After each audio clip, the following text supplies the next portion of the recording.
of handing the baton over to you in very difficult times. Because in the eyes of some, you are not supposed to succeed.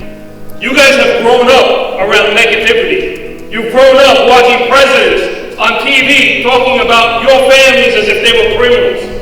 You've grown up having people portray Latino young people like you as if you're all gang members.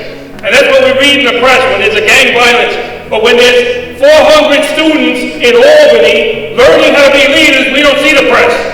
We only see them when these negative things happen. And it's important that you take that baton and that you hold your heads up high and you continue the struggle that began years ago from your people. You know, you guys here, each one of you could write a history. You could write a book of history of what your family has gone through, the struggles they've gone through, the obstacles they've overcome, and all for the focus of what's happening right now. You sitting in these chairs right now, continuing your education, learning how to be leaders. We are in a battle for the soul of our country. It is up to you to fight that battle as your ancestors have. Your ancestors fought for independence. There were much worse things happen in the past that your family, your ancestors stood up for. And you have to carry on that tradition of affirming your identity, of standing up for your rights.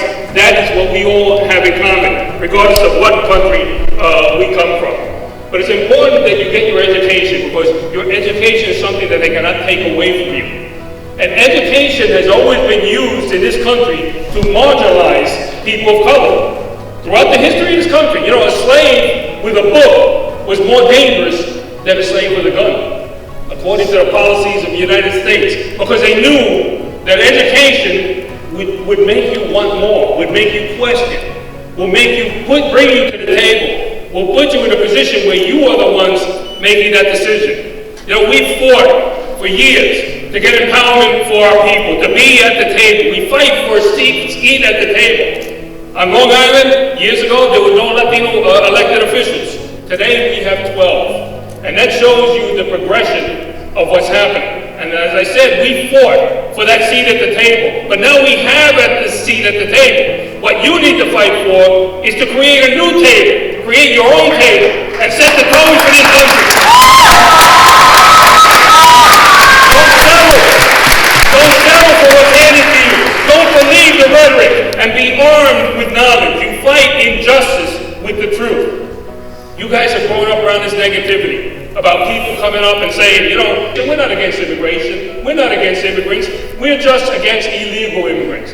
Why can't Latinos just go by the rules? And they'll tell you, you know, my grandfather came here and he picked himself up by the bootstraps and nobody helped him, and he had $20 in his pocket and he made a life and nobody gave him anything. Why can't Latinos just go by the rules? My grandfather went by the rules. But what they don't tell you is that in the early 1900s, 24 million European immigrants came to the United States through Ellis Island. Not one of them needed a visa. You want us to go by the rules? Give us the same rules. Don't give us a lecture about your These rules have never, ever been the same for people of color in this country. Never been the same. Don't tell us about how everybody should go by the same rules. If you're born in the United States, then that makes you American, right? Am I correct?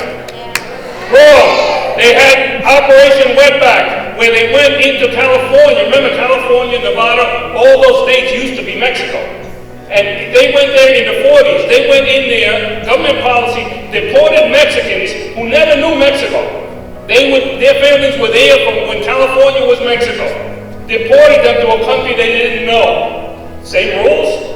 If you were born here, you're American. We used to have the Asian Exclusion Act. If you were born here and you were Asian, you could not be American.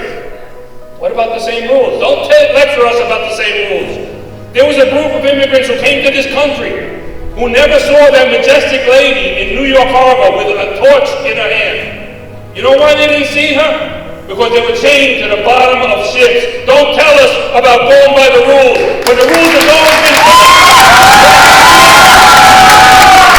That is why you must get your education, hold your head up high, not forget who you are, and make your own rules. You should be at the table. We shouldn't be asking government to to do for us. You should be government. You should be the policy makers. You should be in the boardrooms. And that's what your education will bring you. You know, we go up feeling that we are powerless a lot of times because we see, you know, people, we see the things that happen. Many times we come here, we're struggling, we come from poor families, and we feel like we don't have any power. We don't have any ability to change anything. But when you think about history of the world, people with no power have changed the world, have had an impact. Think about the people who have had an impact. You have it in your hands to make a change. Each and every one of you has it in your hands. If we look at history here, Martin Luther King, with signs in his hands, started a civil rights movement. Mahatma Gandhi, with no possessions at all in his hands, started peaceful protests. Frederick Douglass, a former slave with a pen in his hand, fought for the rights of slaves in the 1800s.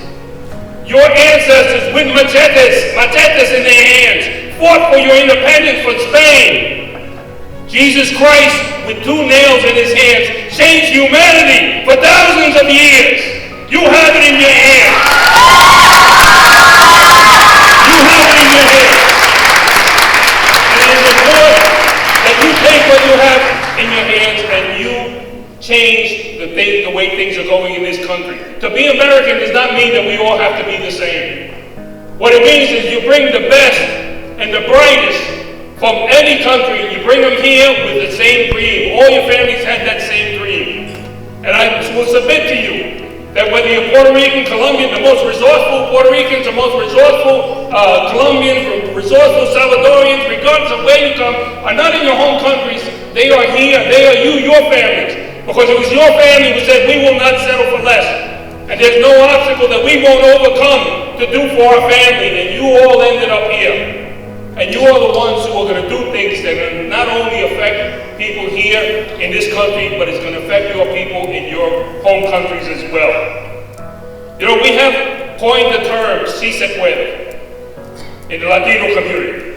And 21 years ago, when they told me that a Latino could not be elected on Long Island, I stood up and said, "Si se puede." When they told Barack Obama that a black man cannot be president of the United States, he said, "Si se puede." When they told Cesar Chavez, you cannot organize the Latino farm workers in this country, Cesar Chavez said, "Si se puede." When they told President Kennedy, you cannot start a Civil Rights Act, he said, "Si se puede." When they told Sonia Sotomayor, a Latina cannot be Supreme Court Justice, she said, "Si se puede." And when they tell you that you cannot succeed, what are you going to say?